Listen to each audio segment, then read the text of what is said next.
what are some things that you can do today to improve your website and make it more champion? Number one is you can write blog posts. And then everyone goes, oh gosh, he's telling me I have to write more stuff. And I understand that being a business owner, running a business, it's hard to find the time to write blog posts. But I'm going to show you some stats later on of the effect that that's had on the traffic to Nutify, is writing lots and lots of content can do. Once you've written a blog post, it's no good if no one reads it. So we're going to talk about how to promote that out, and we're going to talk about testing and measuring. So what are the simple things we can do to write a blog? We can plan and then write them. So that's really all it is. So if you can think up, let's say 6 topics that you can have a short, 300, 400, 500 words about. That's just a few paragraphs. Short topic, 6 posts. If you can write that down, then you've already planned the next 6 weeks of content that you can do. We're going to then you write the content, and I'll give you a couple of quick, easy tips about how to actually write that content. Then you upload it to the site. So I do, and Matt Farmer's here. He's a copywriter, does lots of blogging, lots of writing.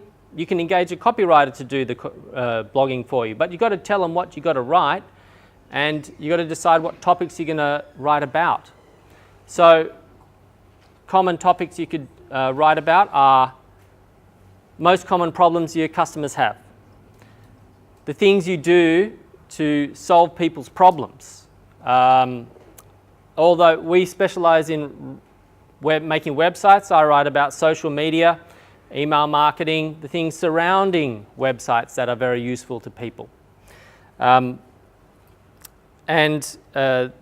other thing that we need to do is we need to be consistent.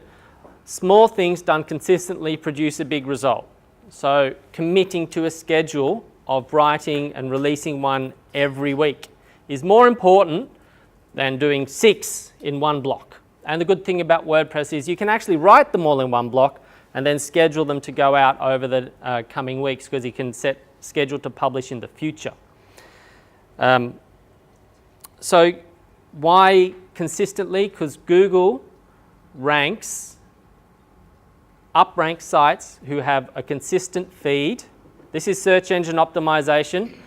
There's lots of people out there who will tell you that they'll get you onto page 1 of Google. I get calls all the time.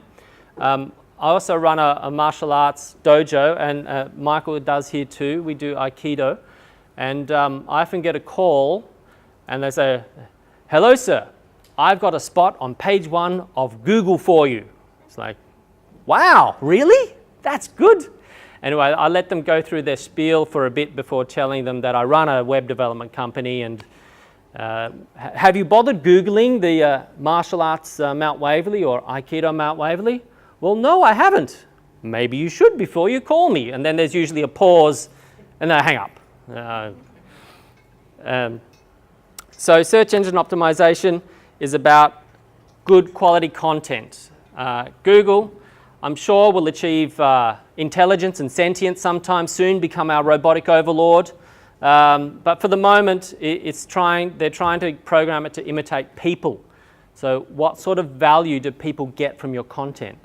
So when you think about when you're solving a problem, like I need the best tiles for my bathroom that are not slippery, you come to a website or a blog post about the best sorts of tiles, at least 4 or 5 options. You go, wow, that was really useful. Whoever wrote that post, that business, it pegs in your mind, they were really helpful. Now, you might not buy from them straight away. You might come back to them a few times before you actually go and make that purchase. But this is a content strategy that I suppose you want to endear people to you, find you helpful and useful, and then over time, eventually they'll come to you for a sale. So Google's looking for consistency and frequency. your content, people are looking for value. Is it specific? Is it something I can do? Can I implement it right now? And can I take an action? So specific, able to be implemented and actionable. People use the web to solve their problems. We want to help them solve their problems. We're in the business of solving people's problems. So after we have published our content to the website, then we want to be able to promote this out to the people who want to read it. So who here has the email addresses of all of their customers? Hands up. That's pretty good. Okay, so these people, they like you and they want to hear what you've got to say. So one of the key things we like to do is to hook up, hang on, I think I've got a slide here. There we go, there's my robot. Hook up your blog posts into MailChimp. So MailChimp is an email marketing service. They started off as a side project about 10 years ago, and now they, I don't know, do something crazy like 1 billion emails a day or something. There's an enormous amount of emails that they process, and it's free for, if you've got less than 2,000 subscribers, it's free. So there's no barrier to getting started. Now what we like to do is to, there's this thing called RSS. Again, no one really knows what it means. It's just the 3-letter acronym, a TLA if you like. Real simple syndication is one of the meanings for RSS, but it's like a feed of content. So we can take your blog feed into MailChimp. Oh, so I should do it this way, sorry, John. Blog feed into MailChimp, and then it automatically sprays out to emails all your customers. So you don't have to do it twice. Oh, I've got to write the blog post, and then I've got to write the email, and then I've got to send it out. And no, you just create this RSS email template once, and then you publish your blog post. You know it's going to go out the next day. And here's the tip, the best time to send your emails to your customers are between 8 a.m. and 9 a.m. and 3 p.m. to 4 p.m.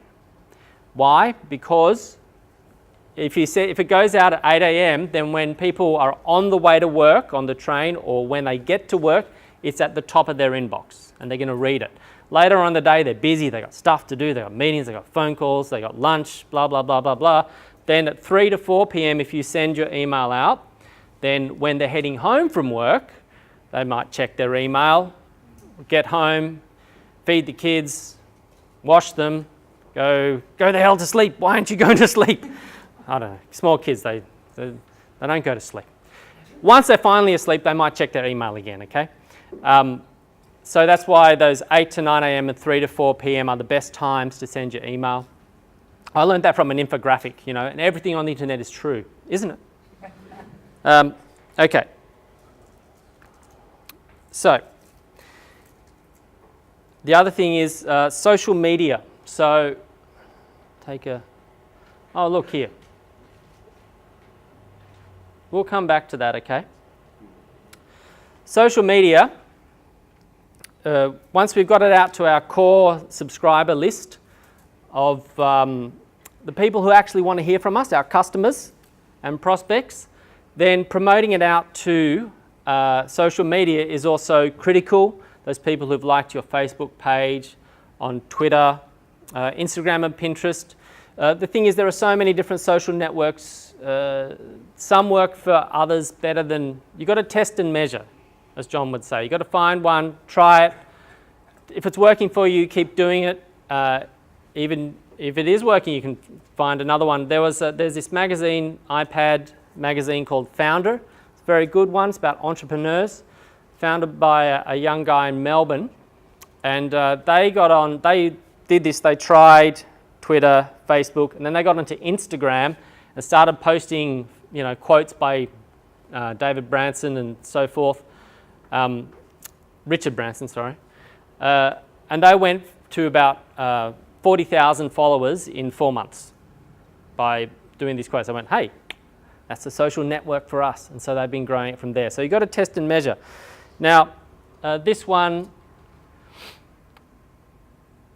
the strategy that I'm using for Notify on Facebook and Twitter is to be incredibly helpful and useful for our customers and prospects, and to be the sort of like this word curating is used quite a lot, to be the curator of high quality content. So there's a bunch of experts in the field of business, online business, content marketing, online marketing, websites that I follow, and then I feed that content into a tool called Feedly. This is an RSS aggregator. So you can have all your different feeds coming into Feedly, and then we're using another tool called Zapier or Zapier.com. This is automation, and when an article, I'll show you on the next slide actually. We've got different categories in Feedly, and some of them automatically go out, and some of them are done manually. And we've got Buffer, which is a tool that lets you batch all your content, so you can spend 15 minutes on it in the morning, queue up all your posts for the day, done. And then Buffer feeds them out at whatever schedule you set them to do. And then from that all goes out to the social networks, and then if I'm on any of those social networks, I can put stuff back into Buffer. But for example, I've got Notify Facebook Auto Buffer Group, and look, CEO on Demand's in there. So if John publishes an article, it automatically goes onto Notify Facebook page. Don't have to do a thing. The Notify blog's in there, other clients, Finalytics, Seth Godin's blog, Snuff Puppets, Happiness Hunter. So these are posts I trust, just publish them. It's fine. I don't have to do anything. They just go into the feed, they publish out. It means that there's always something dripping out. For Twitter, I'm trying a strategy of tweeting every 15 minutes. Because on Twitter, people are on it, and if it's not there in their feed, then they're never going to find it. So that seems to be having some traction, getting a few retweets and so forth. So I've got a massive amount of content that just automatically goes out on Twitter. And then I've got a bunch of manually managed ones where I can go through and say, I like that, I'll add it. I like that, I'll add it. I like that, don't like that. So that gives, from the social media perspective, a very manageable way to have lots of content going out, but not having to do a lot of work. I mean, who wants to do less work? I mean, I do. And have more effect. Who wants to be more effective should be the question, shouldn't it? More effective and efficient. So let's go back to analytics. So all well and good, you might say, but show me the proof. Well, at the beginning of November, at the beginning of this year, I went, I better start walking the talk and doing what I tell all my clients to do. So I have been this year on a big push with social media and with writing blog posts and content. And this is a comparison between November and October.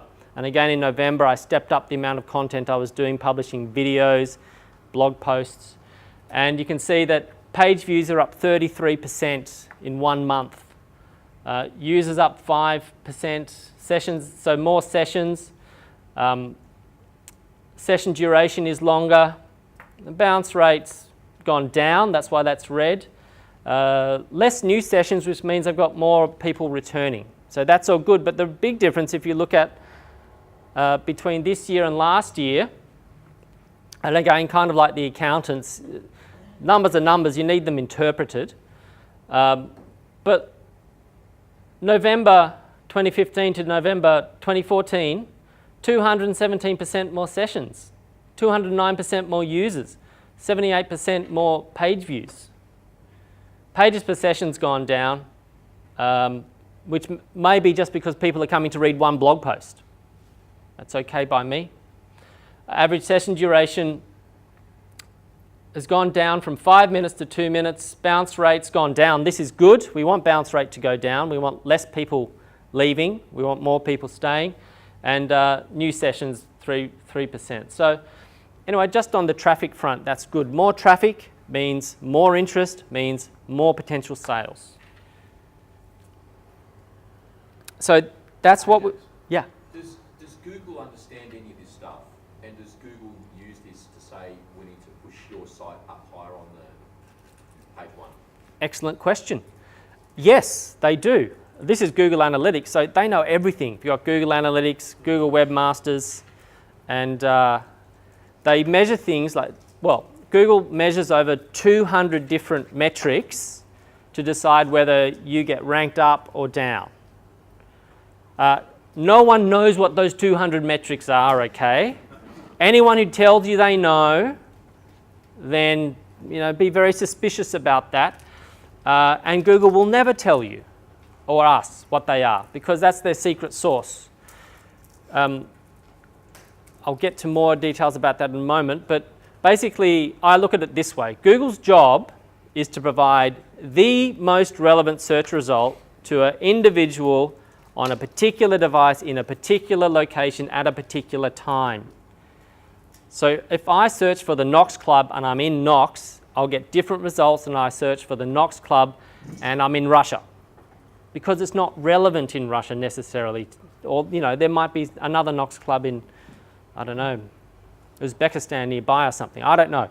But if we provide content to Google that solves our customers' problems and in a particular time, place and location device is relevant to them, then Google's more likely to rank you up. And Matt Cutts, the head of Google, has consistently said, add value. If you offer value to your readers, then you will be rewarded with it, not just by Google, but by your readers, because you've provided them something useful. So go out of your way to be helpful. That's what your website and your content management system, your blogging, your content, your help articles. We've got over 300 help articles on Nutify, and that serves two purposes. It helps customers. I do what I just told you about when someone has a question. Oh, I've got a problem with X. I've written a help article. It's right here. Now, that's very useful to me and very useful to the customer, but also Google indexes all of them. And the more content you have, the better. So help articles and case studies are the things that Google loves, as well as blog posts. And as for things that Google does measure in your search results, Michael, when someone Googles you and they click on your link and they go to your website, they measure the amount of time it takes them to come back to the results. They can't necessarily measure what happens on your site, but the time they spend there before they come back to the result and click on another result is an indication of how useful your website is. So they will take that into account in terms of how they rank you up or down. So, how are we going for time?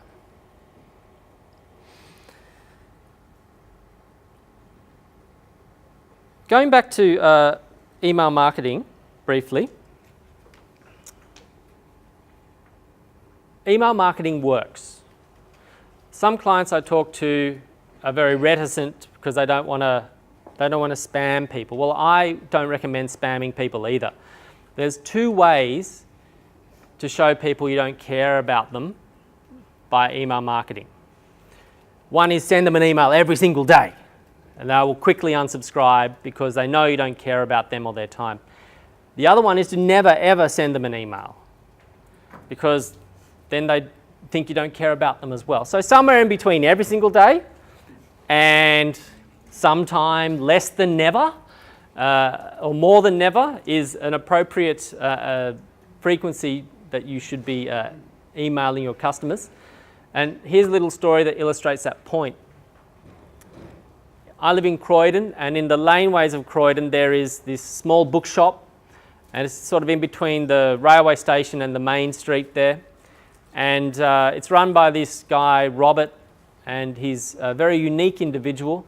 And he does lots of markets. And so he's got these boxes of books, they all go out, they all come back in. So every time you go in there, it's total chaos.